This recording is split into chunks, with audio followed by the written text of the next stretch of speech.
श्री गणेशाय नमः। अथ श्री विश्वनाथाष्टकं स्तोत्रम्।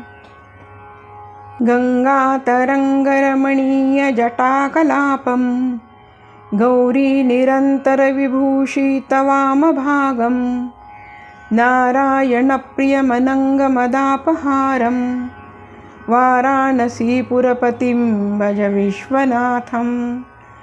वाचामगोचरमनैकगुणस्वरूपं वागीशविष्णुसुरसेवितपादपीठं वामेन विग्रहवरेण कलत्रवन्तं वाराणसीपुरपतिं भज विश्वनाथं।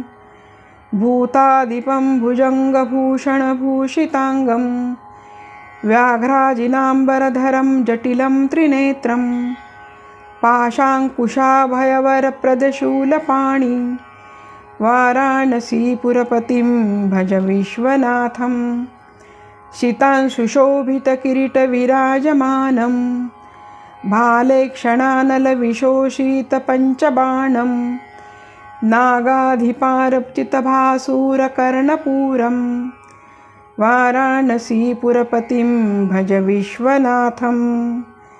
पञ्चाननं दुरितमत्तमतङ्गजानां नागान्तकं दनुजपुङ्गवपन्नगानां दावानलं मरणशोकजराटवीनां वाराणसीपुरपतिं भज विश्वनाथं। तेजोमयं सगुणनिर्गुणं द्वितीयम् आनन्दकन्दं पराजितं प्रमेयं नागात्मकं सकलनिष्कलमात्मरूपं वाराणसीपुरपतिं भज विश्वनाथं।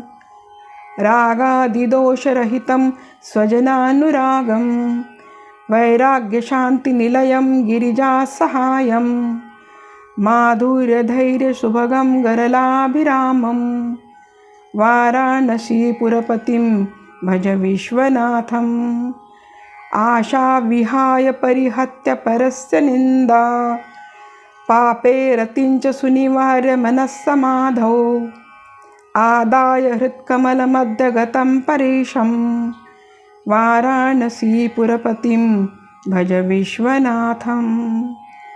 वाराणसीपुरपतेस्तवनं शिवस्य व्याख्यातमष्टकमिदं पठते मनुष्यः विद्यां श्रियं विपुलसौख्यमनन्तकीर्तिं सम्प्राप्य देहविलये लभते च मोक्षम्।